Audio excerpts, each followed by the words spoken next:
不过我们来看看其他的国家发生什么事，包括日本，它已经变成穷国了吗？很难想象，在我们这一代，我们都觉得日本，我小时候都看日剧啊，结果现在日本，我过去认为它是超级强国，可是他们自己已经要变成穷国了吗？哦，这是来自于一个日本的评论家，他叫做香原斗志哦，他说啊，现在的日本啊已经被外国视为贫穷的国家，为什么？因为过去的欧洲景点啊，你看到啊，有好多的说明书啊、指南啊、标题啊，都有写日文哦，因为太多日本人来观光了，日本人到哪里都大买特买。可是现在你到欧洲去啊，日本人很少，而且日文的导览都没了，因为没有观光客来嘛，所以就终止了。所以他们自己的担忧是最近日币狂跌，那虽然有很多外国游客到日本去玩，可是也对日本经济造成冲击啊。因为很多日本人，你反而没有办法到国外去旅游了，我们看到3月到5月到日本去玩的外国游客，当然也包括我们台湾人，连续3个月突破300万人次，每一个月都超过300万呢，3个月加起来就超过1000万了哦。那来自欧美的游客都说，哇，好便宜哦，好便宜哦，住的好便宜，吃的也好便宜哦。可是如果你是日本人，你去瑞士玩，那当然，瑞士是世界上物价最高的国家之一你一盘什么饭呐，一杯酒啊，就不得了了，超级贵的哦。对我们台湾人也是啊，你到日本去叫一盘虾仁炒饭。虾仁烩饭，一杯葡萄酒都很贵哦，这没有办法哦。可是对日本人来说，因为过去的荣光跟现在一对照哦，真的是变成公主变乞丐，日元创新低，市场担心日本再抛美债哦，因为它有很多的美国的国债嘛哦，那牵动美债殖利率全面走高。而另外，我们来看看这件事情，凶手抓到了，美债息极深。日元崩跌都和这个人有关，哪个人？川普哦。我们来看看今天美国公债殖利率急升，而且日元对美元再度贬破160亿元大关，刷新了38年的新低点。分析师说，因为市场担心这个人当选美国总统，所以这个人害的我们再来看看这个美元对日元已经突破160大关了过去大家都认为哇，日币创新低了，买一点日币吧，结果一直不断创新低，低到没有终点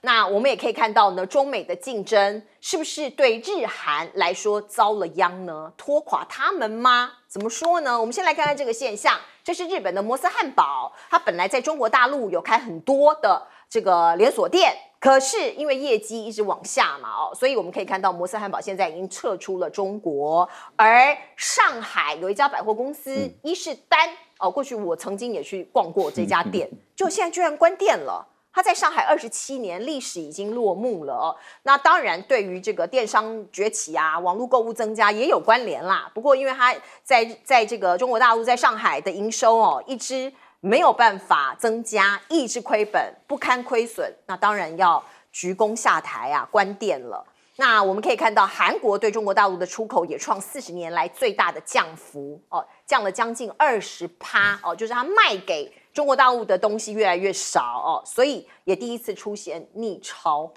那这是日本跟韩国的这个对外的贸易的关系，跟中美的竞争恐怕都有千丝万缕的一个影响。另外我们看到美国在防止中国崛起那当然也担心中国大陆的货物或者是它进口的东西会造成国安危机，这是美国的说法所以过去一段时间不是说起重机中国做的起重机会窃取或者搜集一些资讯吗？所以现在美国的港口还有码头希望美国的贸易代表重新考虑对中国制造的起重机征收25%的关税那因为我们知道现在上海振华重工的生产的起重机在全世界都占有相当高的份额所以那现在这是这个美国出台，美国现在宣布新的一个可能的增加关税的一个 item。那另外我们再来看看布林肯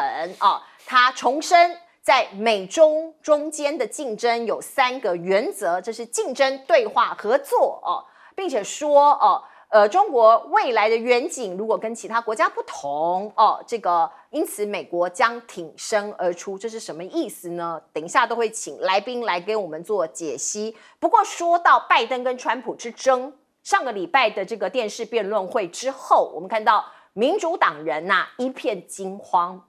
时代杂志最新出版的这个封面故事，你看到 Time Magazine 底下就是 Panic， 惊慌担心恐慌所以我们看到呢，这是8月5号出版的封面封面是红色的，底下可以看到拜登走出这个框框的背景，然后旁边写着 Panic 恐慌可是呢，他的太太第一夫人在这个时间点登上时尚杂志 Vogue 的封面说我们要展现最坚定的立场，力挺自己的丈夫拜登，我们一定会奋战到底。可是到底会不会换人呢？现在不知道。来，先请教盛峰委员。这样子我想这一节里面题目非常多，我这挑几个给大家来做一个参考。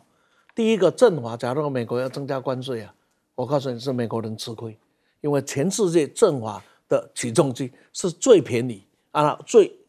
效果最好、最物美价廉。结果你把它征了税之后，你还是买不到别的，所以最后是转嫁到使用者的身上去，因为它几乎是占了绝对占有率，而且非常的好所以美国人要搞就去搞吧，我们没意见。但是呢，美国的态度我们要明白，布林肯讲要竞争、对话、合作3原则，这个听起来好像很公平，很正面错了。要不要竞争？要不要合作？要不要说是我说了算？这个重点是在这里，不是这3个概念是我说了算才是因为全世界有史以来要打你，我说了算；要合作，我说了算；要对话，我说了算。但现在他慢慢有个压力了，现在他慢慢发现他说的不太算。理由很简单，就以韩国、日本跟中国的角度来看，韩国、日本跟着美国走，跟中国对抗，就是今天这个命运。假如今天请我们换一个画面。韩国、日本、中国合成一体，现在是不是全世界最强的市场跟最强的制造力中心？这个不是我胡说，这个是当时李光耀他们在亚洲4条龙崛起，加上日本这5只龙合在一起的时候，李光耀就发现我的国家要改弦易辙，因为他本来是英语为主的国家，为什么改弦易辙？因为他发现儒家文化创造出来的竞争力，创造出来的企业文明，才是我们亚洲人要走的一条道路。那假如从这个角度来看，我不晓得这个尹锡耀跟这个岸田这2个衰人，再加上个拜登这衰人3人组是把这3个国家是搞惨了。不，好好的想一想。那我们再看看刚刚特文特别提到的，因为这合起来另外一个观点，伊斯丹等这些慢慢的退出中国大陆市场，摩根堡必然的，你知道为什么？因为在台湾的我们，甚至在香港，在面对西潮冲击的时候，我们除了接受，我们是没有本事的。可是那一个中国大地，那个建设那个文明的基础之雄厚不要忘了展现出来的文明自信。我举一个最简单的例子，你今天只要到各景区去，甚至在洛阳的生活里，你会看到穿汉服骑脚踏车要上班的。这是一种文化自信，这种自信在哪里？就在它的卖场。今天中国大陆最成功的卖场，不是一山不是星光三月那些都 over 了。包括当时台湾收果在那里都很嚣张，有没有？结束了。现在在中国大陆谈卖场最有名的叫胖东来。胖东来，各位连听都没听过，好好找一下。在山东，那个胖东来现在他开的店他没有几家。那已经变成了一个新的景点了。那个胖东来的服务水准，胖东来的所有的作为，完全符合中国人对市场的需求。这个影响了整个中国大陆在整个的这个市场的布局，在商场的布局。各位有机会你去看看，慢慢走出了一个文明文化自信的中国的生活形态。是，而这个形态可能就是让这些外来自以为会念经的和尚有没有？可能要换本。来，赖老师，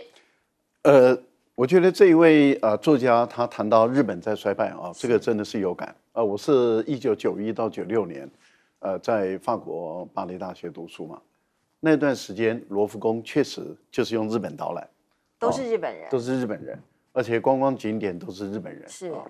安安静静的，穿的衣服素雅啊，然后就一群。我这一次是4月5月刚从欧洲回来，也待了很多国家，也待了蛮长的时间，日文完全消失了，真的哦确实罗浮宫没有了。没有日文导览，没有日文导览，而且呢，您到机场去的时候，您看到的是中文的指引，不是日文的指引，那更不是韩文。所以除了法文以外，你看到唯一的指引，那外国语文的，那就是中文。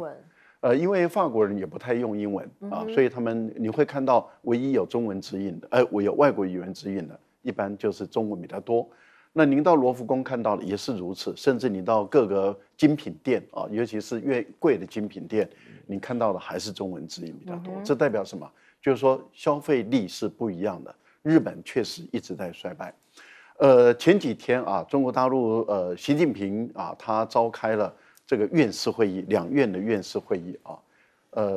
他的讲话跟赖清德是完全不同啊。这个习近平的讲话里面就勾画了一个中国大陆从现在一直到2035年11年内，要建成为一个全世界最强大的科技强国。那这个目标已经定了，6个领域都要在全世界排名第一。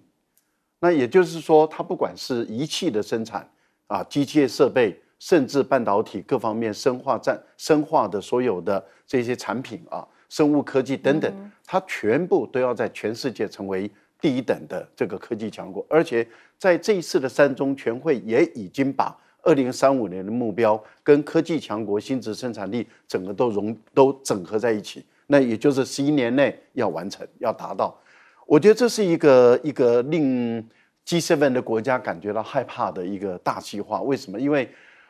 当它的，例如说您看到它的电动车。它的高铁超过日本，超过德国、法国，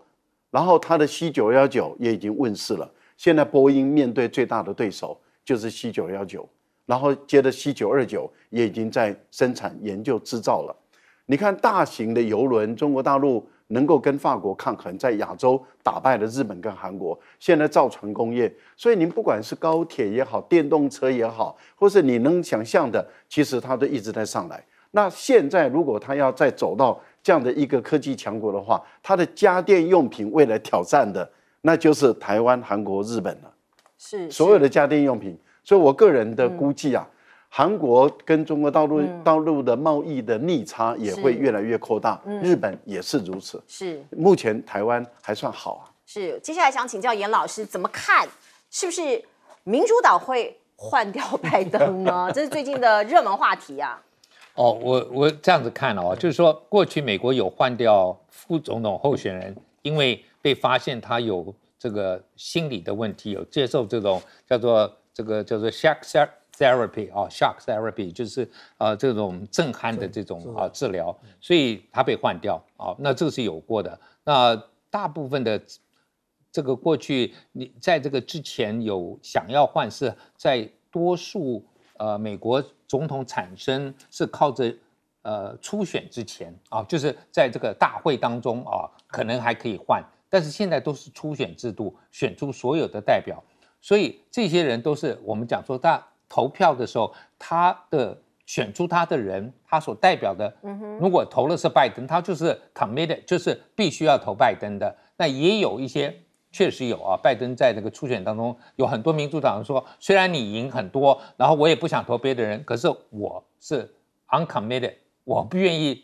做出任何的承诺，所以有人可能他就可以改换，但这个换不了，所以唯一的就是拜登自己要下来，自己下来的话，那就可以有改变。那问题是，拜登他们说只听他老婆跟他妹妹的话，对他老婆说不换，但他老婆现在说不换，很坚定，那就很麻烦了，对不对？他的幕僚大概也没办法改变他。那因为我研究第三世界，有很多领导人都已经就是说，我们不能说棺材进了一半哦，就是说是比较身体真的很不好，可是还是要做哦。你看那个巴西当年1984年军事政变结束之后，军人统治，85年上来那个总统身体很不好，大家都知道他做不了，马上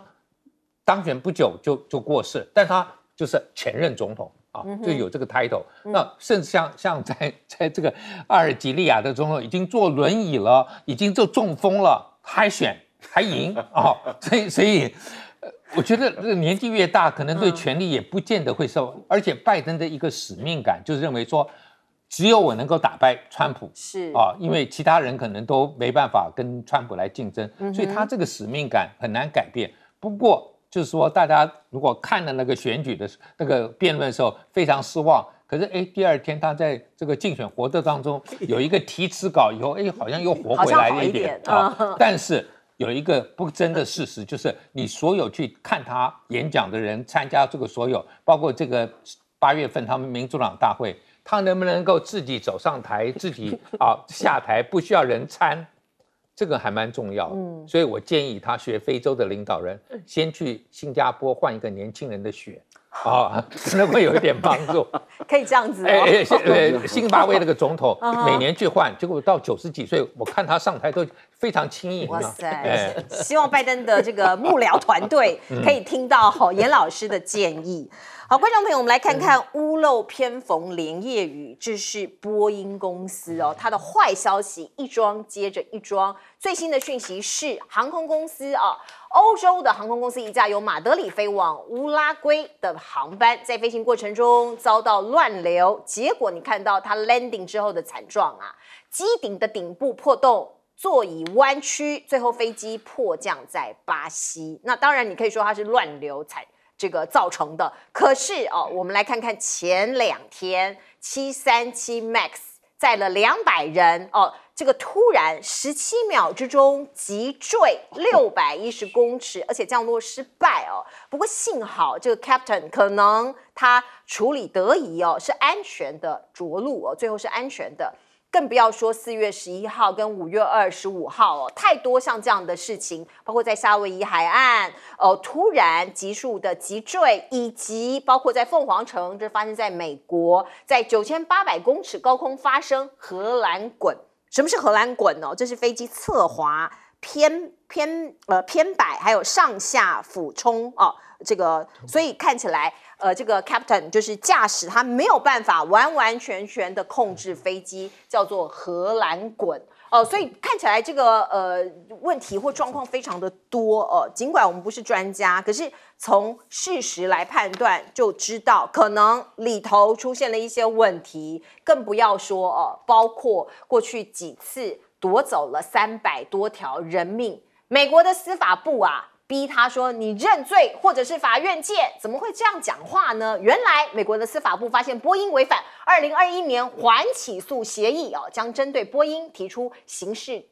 诈欺指控，要求他认罪或者是接受审判。所以坏事一桩接一桩，就连他们把太空人给发射到太空去之后回不来啦。观众朋友，这是6月6号它本来这个波音公司，它的这个 Starliner 的这个算是一个航空器把2名的太空人发射到外太空，已经快1个月了。可是这2名太空人被迫留在国际太空站上，没有办法返回地球。目前已经滞留了超过18天，这是6月5号嘛？到现在今天几号？今天已经是这个7月多了所以看起来是很可怕那 NASA 也在考虑说要把这个Starliner 的任务期限延长到90天那波音现在在努力解决这个所谓太空船推进器故障还有氦泄漏的问题的解决方案，所以看起来蛮紧急的。而另外我们看到太空的竞逐，包括 NASA 包括中国包括其他的强国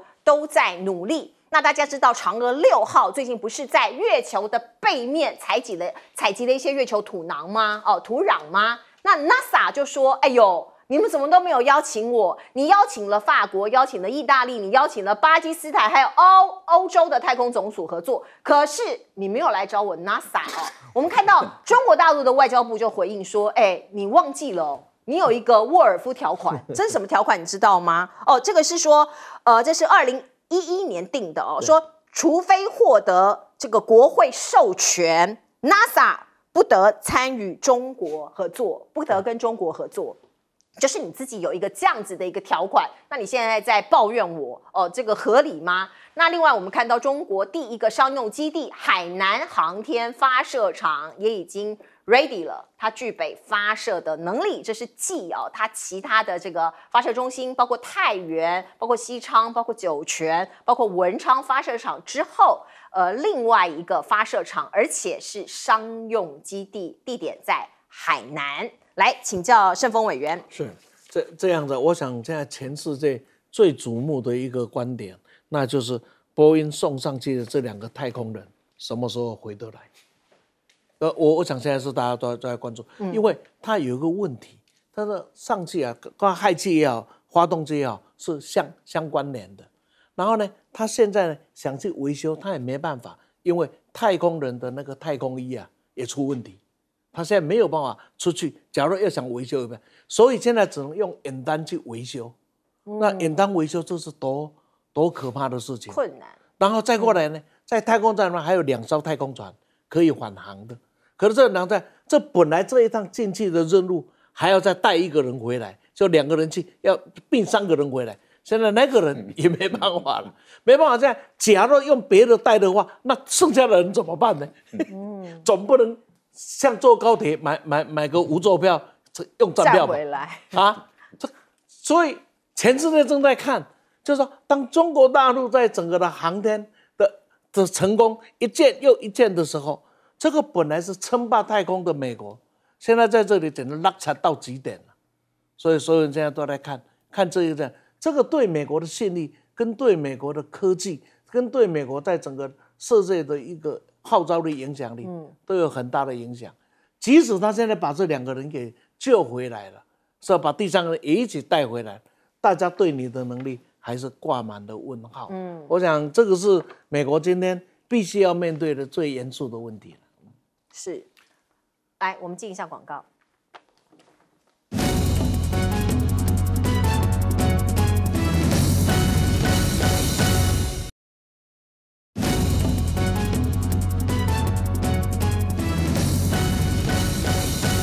来请教赖老师怎么看波音的问题？我觉得技术起家的企业公司应该要特别珍重、特别重视、珍惜它的技术。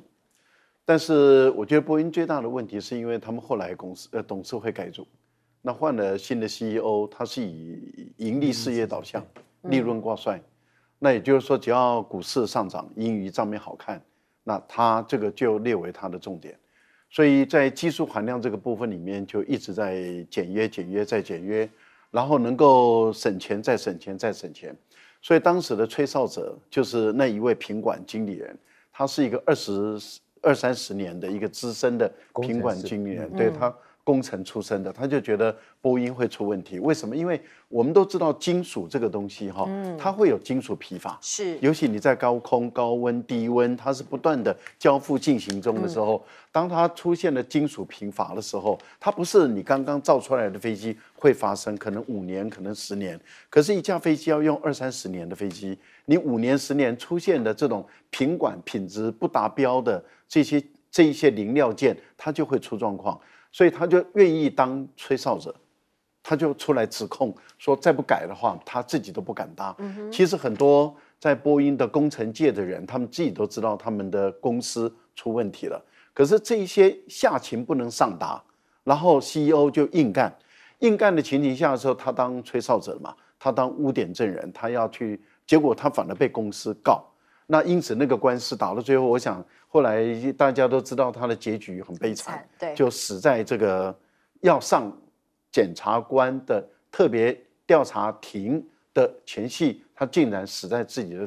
车库里面。没错，我想这个到底是怎么一回事，大家都不知道。不过您从这个地方就可以看到，当波音的技术出了问题了以后，当然大家就不敢买了，下了订单就停住了。所以大陆的订单也就停在那里了。那么世界各国的订单都不敢再下，或者是说不要执行、不要兑现。那这样的对波音的营运就构成最大的问题。波音这一次后来想要洗刷那么要重建信心，他就要用这个太空梭，这一次的太空来去证明说它还是具有高技术含量的公司，结果又出这么大的纰漏。这个太空人有去无回啊，不是。还没有回来，就滞留，不是滞留不归。对，那 NASA 说，哎呀，不是滞留不归啦，不是回不了家啦，是还不让他回家啦。哦，因为他还有别的任务。对，他是这样讲。但是我们都知道他没有任务。因为有没有任务是你事先就会公告的。对，尤其太空站太空人的每一个过程、每一个步骤都是非常严谨的。你要待几天就是几天，你什么时候该回来就要回来，那个都是很严谨的。更何况太空站里面，你太空人的食物的摄取量都有一定的配给的。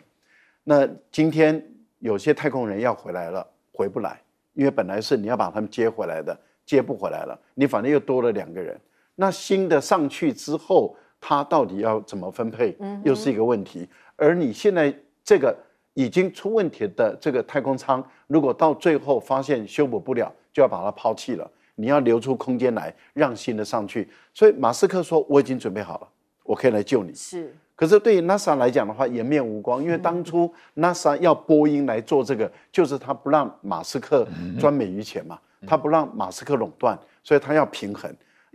所以他把这些经费拨给波音，结果波音又出了这个状况，有点搞砸了，又搞砸了这样的一个情形，在全世界就刚好变成反差很大，当笑话了。那当然大家就看到说，哦，人家中国大陆最难的都做到了，因为月球背面了，所以中国大陆的月壤是人类有史以来到今天所没有的。你说这个 NASA 他渴望到什么程度啊？NASA 说你都不找我，他流口水流到那个满桌子都是，是你的不对。好，我们进一下广告。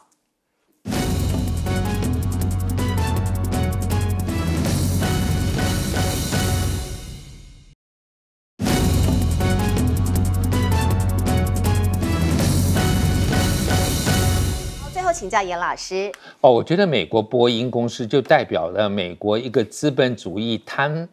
婪的一个后果啊，就是美国很多公司真的原来都很棒的，结果你看这个公司希望呢能够让他的这个股东更开心，所以呢，要不然就把公司迁往海外啊，就是减少聘用美国的工人，或者就是我们讲叫 cut corner 啊，就是偷工减料，然后到处省钱，结果他自己肥自己。这一次我们大家都最近有看到，就是密苏里参议员 Josh Hawley 去问这个波音的这个 CEO 啊，这个考轰说你到底做了什么？你值3000万美元的年薪吗？这不是10亿台币啊！10亿台币一年，哇！然后居然搞成这样，然后呢，他是怎么出身？刚才已经提到，他又不是工程出身。完全不听工程的意见，他就天天在计算，他把股票炒高了以后，他最后的那个财报做得好，然后自己可以拿到多少的退休啊，这个分红，他们都是搞这，所以这个是一个非常糟糕、典型的很糟糕的美国这个企业的贪腐的一个状况。那把一家公司。对美国人来讲，波音是多好的一个骄傲啊，对不对？可是现在被人家大家看成笑柄啊，到处出现这些问题，所以我觉得美国自己要去检讨，你们共和党没事就好像怪就外面的人。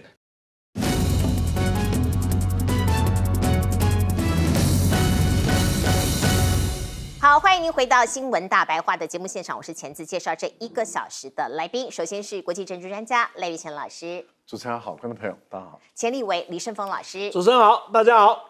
政大国关中心兼任研究员严正声老师，主持人好，各位观众大家好。观众朋友，我们来看看共机再度扰台，这个是来自于军事粉专 Taiwan ADIZ 的记录哦，说是7月1号，也就是昨天，那有一架共机哦来侵扰我国，我们的国军说对他做一些广播的驱离，结果。共军就是对岸的这个驾驶员战斗机的驾驶员说，台湾也是中国的，像是这样两岸的飞行员互相在空中呛虾的事件越来越多，也有人担心会擦枪走火。观众朋友，我们再来看看赖总统，他说这个包括中华民国跟中华人民共和国互不隶属。在昨天他宴请中研院院士的时候，他再度提及他说像是他在就任时候的演说他重新再说一次，他坚持中华民国台湾前途有2350万人民共同决定所以看到赖总统的这个态度或者是说两岸未来的方方面面的关系，看起来好像可能应该是回不到从前了。梁文杰他是陆委会的发言人，前2天他接受广播的访问，他特别讲说，如果依照中国最近的标准来看，马英九也是标准的华独这是现在执政党的论述吗？90%的台湾或者是中华民国的国民都主张独立吗？我们看起来像是梁文杰，像是这个赖总统的论述都往这一边靠包括马英九基金会的执行长就有这样的回应他认为梁文杰如果还公开把中国当成另外一个国家，陆委会就会失去存在的理由。那你这个陆委会的副主委，你这个发言人，这个职位就不存在了所以这个像这样子的讨论，在我们的内部其实呢，都还是有2派的意见。而我们现在包括我们的友邦包括驻外的代表处，或者是我们的民间正在备战中吗？我们来看2个现象，一个现象是由 AIT 主导，包括外交部，包括9个驻台的单位，在上个月的月底连续3天在做一件事情，在架构民力训练精进与强化的国际研习营，有哪9国呢？观众朋友，我们来看这里。美国、日本、澳洲、加拿大、荷兰、芬兰、波兰、挪威，还有台湾的官员以及专家学者齐聚在 AIT， 地点应该是 AIT 你看到他们在交流警报发放系统的运用，表面上是说遇到一些天灾包括土石流或者是无预警的大自然的灾害，大家可以做一些警报系统的交流。可是其实很多人联想到，是不是担心两岸万一有一个风吹草动，这些驻外的单位在做一些疏散还有避难设施的规划以及管理呢？另外一个议题，大家来看一看，这样有没有道理？弹药要囤在我们的公庙中吗？这是日前我们看到在苗栗苗栗接到了几个公庙就接到了这个后备指挥部的一个公文，说你帮我们签一个公文吧。这个公文的内容就说，国军要把一些弹药囤在你们的这个公庙里头。所以我们看到民间就炸锅了包括谢龙介就说，那你教堂要不要放？我们公庙要放，教堂要不要放？我们再来看看，包括国际的公约或者一些国际法的一些这个约定是这样的。日内瓦4公约第1附加议定书是说，宗教信仰场所不可以作为军事用途，否则国际法保护效力会失效。我们可能要想一想如果未来我们的弹药要囤在公庙或者是其他宗教场所，是不是会跟国际法抵触这是很严肃的问题谢龙介就讲说，民进党是不是要逼着大家打城镇战呢？包括这些老弱妇孺，连躲进公庙都不再安全了吗？因为你知道，如果公庙被囤了这些弹药，那会不会变成老共轰炸的点呢？它也不安全的呀所以这个规划到底是什么？我们的国防部或是政府要不要跟大家说清楚呢？我们看到网络上有很多相关的讨论，包括台湾的寺庙是需要向内政部登记的其实是公开资讯，你一查就查到扣掉面积不够大的，因为有一些公庙很小嘛，没有庙城的像那些无法让车辆回转或是装卸的，其实能够放的公庙掐指一算，大家都知道。那共军阿共会不知道吗？所以其实这件事情真的要仔细的来想一想了。而另外我们看到对岸的一些军力的发展，我们也必须要掌握现在据说中国沈阳飞机工业集团它有一个宣传片被释出了，请导播让我们看一下，它透露出歼31隐形战机正在进行中包括展示编号 J31-B 的隐身战机电脑生成图。最重要的是，它侧面有弹仓配置2枚空对空的导弹如果这是真的，这将是全球隐形战机第1次出现的设计这个是来自于中国沈阳飞机工业集团的宣传片。可是外界一般认为，可能就是未来中国大陆的新一代战机它出现的一个新的设计哦。那另外在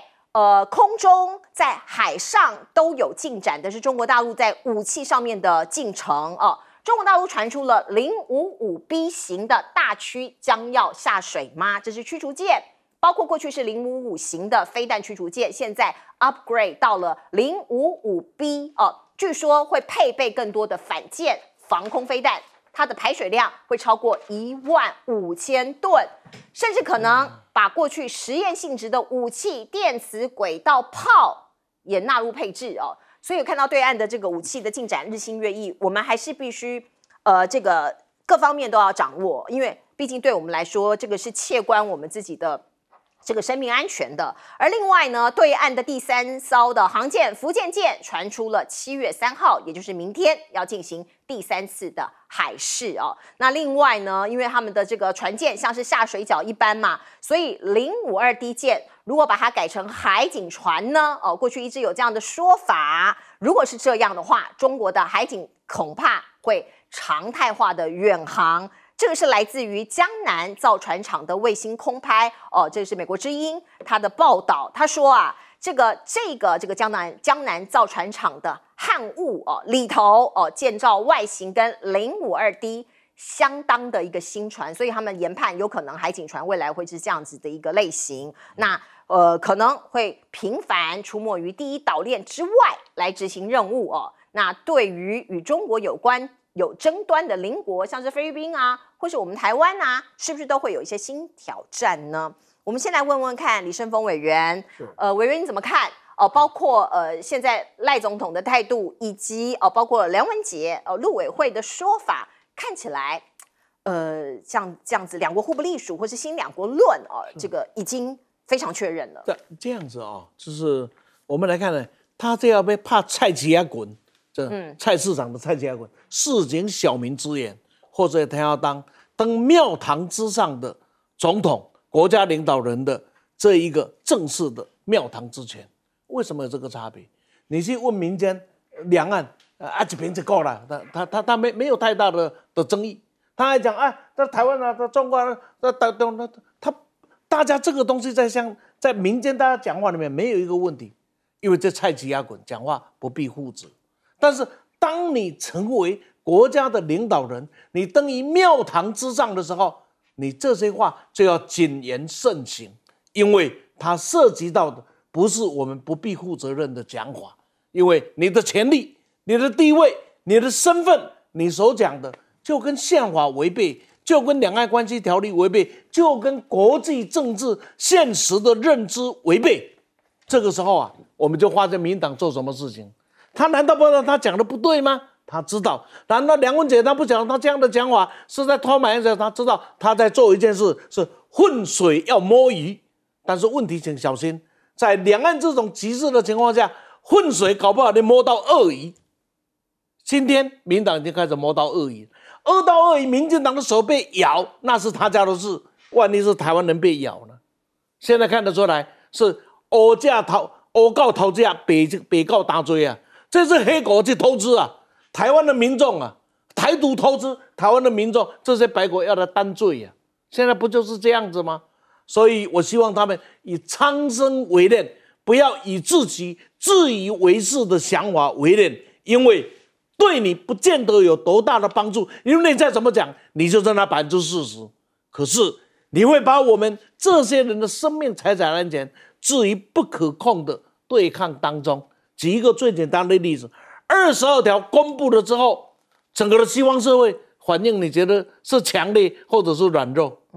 因为西方社会必须面对，尤其美国必须面对，我不支持台独，我支持一个中国政策，我不支持一中一台，我不支持2个中国，我不支持台湾加入以国际主权国家为身份的国际组织，这都不是你说的吗？然后中国大陆不过把你说的再具体化一点，你也能叫什么？民党领导还不知道，你已经被出卖了，你还不知道，你还在那里暗爽，还在那里耍嘴皮子，你以为你是这个怎么样子呢？我这样讲德云社会抗议了，你以为你是讲相声的你不是讲相声的，请不要忘记，你讲的话是要负责任的，紧接着呢，就来看看呢，我们来看这一个也是更莫名其妙的，因为美国人介入了台海，所以使得我们现在有很多擦枪走火的怪事、荒腔走板的怪事。第一个，搞布雷车要在台湾布雷，那个时候祸害无穷第二个，建立在派出所的上面装刺针灰弹。第三个，我想这绝对不会是国军提的，一定是美国的意见提哪里？公庙。但是我请美国人，你也不要忘记，2次大战的时候，你的飞机在德国怎么狂轰滥炸，你对于教堂你是放过的，所以才有科隆教堂今天给我们看。美国的飞机在日本几大城市狂轰滥炸，但是京都是没有被炸的，为什么？因为这个就是一个对宗教起码的基本尊重，而今天却要把宗教放这样的金箔，告诉人家说来哦，要炸就炸这里哦。我最后要来讲这个问题，还有民党一个很可恶的态度，那就是去中化。除了教科书之外，今天跟中国连结最深的不就是这些公庙吗？所以要把去中化最好的话放进了金箔，然后让解放军来把它给炸掉。哇，你看可恶到极点了，世间才可恶，都要跟准备动力呢。真恐怖呢！来请教严老师。我觉得刚刚这个委员讲的这个公庙我不知道是不是今天因为在这个日内瓦这个公约里头强调的是教堂宗教信仰场所，是不是我们民进党不把这个公庙当作宗教信仰，认为这是民间的而不是这种像西方的有组织的宗教？不走，我插一句，我本来很不想讲，那你点到这我要讲，民进党这些领领导导的头头的信仰，跟我们民间信仰是不同派的。是不同派。那这是不是？他们那是你注意看，他们都是哪一教的？哪一教啊？我是不太愿意讲宗教的问题。我这样讲已经够明白了。那私下跟我讲，没有关系。那下面一个就是比较严肃的，我们都知道，在以色列进攻巴勒斯坦的时候，我们常常讲说国际法条不轰炸这个教堂嘛或者这些宗教的场所，但是以色列说为什么我轰？因为恐怖分子就躲在里头那我们现在是不是变成巴勒斯坦了？就是我们把自己把它变成一个可以攻击的军事目标，我觉得这个是令我比较担心的部分。那另外我在想说，我们政府到处需要放这个他的这些军火那我们民间我家可不可以开放？我收租来你放一点在我家，我收点钱也好，你这个让我们这个好处所有的大家都可以拿到嘛。我觉得这是一个，但是说老实话，它原来是放在苗栗那有可能是说是因为山区，但是对不起如果你把这个军火放在山区，很累要去拿。对不对？应该是大家最方便，那我们这种都可以去做捷运可以到的地方应该更坐捷运站，坐捷运去庙里面拿枪，对，可以更合适一些。但我觉得这个就是一个很糟糕的一个想法。问题是，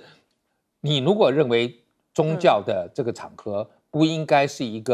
这是一个和平，大家都不愿意去碰的，那你把它武装，我们的心态就变成是跟恐怖分子一样，这是第一个。第二个，如果我们因为他只放我们的公庙而不放其他的教会组织的话，那就表示美国人根本不把你这个当做一个宗教信仰，那也是对我们台湾老百姓的一种歧视嘛，对不对？可是我们政府我不知道会不会是这样的一个想法。那另外当然我觉得包括这个想出这些方法的人，或者梁文杰、赖清德他们想这些各种的这种话语我觉得我还是要套一句就是当年写一个《哀江南赋》的这个南北朝的语信写的最好。他说这个雨痕，这个以干戈为儿戏，就是你上面当宰相的人，好像把军事当作儿戏。然后他说士绅晋升，把这个清谈当作妙略，把你们随便乱讲的话当作是最棒的这个策略。我觉得我们现在台湾就是这个问题。那当初就是南北朝后来亡国的这个情况，所以我觉得我们真的要好好检讨不要认为说好像什么沈波阳丢出一个什么想法就是一个妙略，一个好棒的一个策略，绝对不是了。你那个是清谈可以了。对，就街头巷议大家还可以讲一讲，大树底下大家还可以乘凉的时候，这个冷消微是这样讲，你怎么拿去庙堂之上来实现呢？不是官大就是学问大，不是选上总统以后你的知识就凌驾于这些院士之上啊。是，他再怎么样都是中研院院士嘛，都有一定的水平嘛啊。那有一定的水平，你到这个院士里面去啊，面对他们的时候大放厥词，自己公然违宪啊。中华民国宪法就是一个中国嘛，啊，就是一个中国原则，没有两个中国。中华民国宪法写的这么的明明白白，我们就是一个中国，而我们代表中国。那你今天公然的在院士面前，那么说违背宪法的事情，坦白说，不是你官大就学问大了啊。这第一个。这叫什么？自曝其短，还自以为自己的那一套话术很厉害。不过这些院士没有人站出来去批判。坦白说，我对于这些读书人的风骨，我倒是尊重的。好，那第二个呢？那也就是有点矛盾了哈。你还尊重？那第二个就是梁文杰了。梁文杰，你在帮你的老板啊擦脂抹粉，那你就应该要自废武功啊，因为这个《两岸关系人民条例》它规范了你陆委会嘛，是。那你既然这个不承认大陆地区跟台湾地区是一个国家两个地区，那所以你就失去了你陆委会成立的必要性。所以你现在是陆委会主委，你就应该要辞职，而且要主张把陆委会裁撤掉。我觉得这个是一定要做的事情。所以你梁文杰要先率先辞职，不然的话你就是说一套做一套。你根本不信你自己所讲的话，你也不信你老板所讲的话，我觉得这点是很糟糕的事情。另外，如果他们一直认为这个马英九是主张台独或者华独的，那他就是你的老大了，老大中的老大。你们最早以前那你就应该要服从你的老大的意志嘛。你怎么可以去批判马英九呢？既然你认为他跟你一样是同一国的，那你就应该要遵守他，服从他，听他的话嘛，好好的听话。不过我觉得这9个国家这个9个国家的在台的这些人员演练这种跟战争有关的事情是怎么样？他们这9个国家一直认为两岸之间快打起来了，所以他们在做避险的措施，是不是？那你不是让台湾人更害怕吗？我是觉得，那你美国人把两岸之间搞得那么紧张，你日本人把两岸之间搞得这么的紧张，一直在支持台独，搞得两岸都快要打起来，那你们何苦？你们让你们的侨民在台湾要饱受战争之苦，你不要玩就好了嘛。我再想一想，你们这些9个国家，这个简直是脑袋有没有问题啊？最后一个就是公庙是民间信仰，要尊重你非但不尊重民间信仰，还糟蹋侮辱民间信仰，而且把民间信仰变成一个战争场所，而且让联合国的保护效率完全失去，这个居心何在啊？我真不太懂。你今天已经是公文书直接送到了，那换言之，你已经跟全世界昭告，台湾的公庙是可以攻击打击的合法对象，是这个是很坏的我没看过有这么坏的人要修理台湾的公庙的确，我们看到其实台湾很多公庙已经透过各种管道跟政治人物来表达他们的抗议，这件事情都还在发展当中。